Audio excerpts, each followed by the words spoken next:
Today is April 10th, 2024, and the CPI data has come out. Scroll over to our M1 Finance top stories page. We can see that inflation is worse than expected in March again.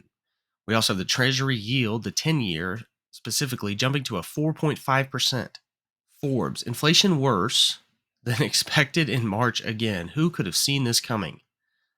Top line, inflation was worse than anticipated for the fifth straight month, according to data released Wednesday morning, as those lingering price increases throw a wrench in the plans for that eagerly awaited interest rate cut. At the beginning of this year, they were planning on roughly 6 rate cuts this year.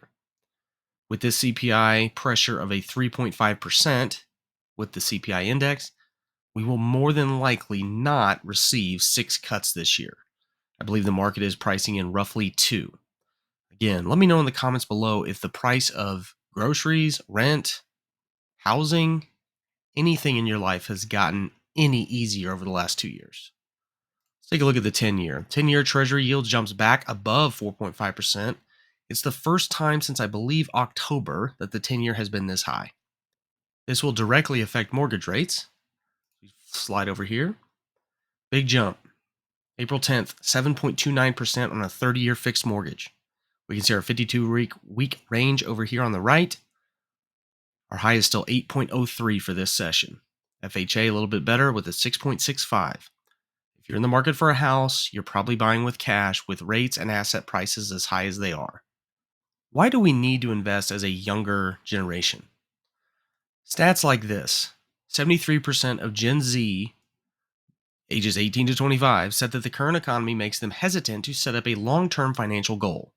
66% say they are not sure if they'll have enough money to retire. All roads lead to YOLO, credit card debt, and doom spending. Amy Nixon, Texas runner DFW on X.com, goes on to say below, part of the problem is that this generation watched their Gen X parents and saw that those who saved, planned, and lived modestly didn't necessarily come out ahead of those who levered up in big tech stocks, real estate, quote, in the right areas. It's a fantastic point and definitely a reason why the younger generation are doom spending on groceries. Here's a positive note. Cruz Garcia post, my son earned his first $5 yesterday, and that money's going straight into his investment account. Well done, son. I love to see it, Cruz. Keep it going. That's what we're going to do with our next $5 earned.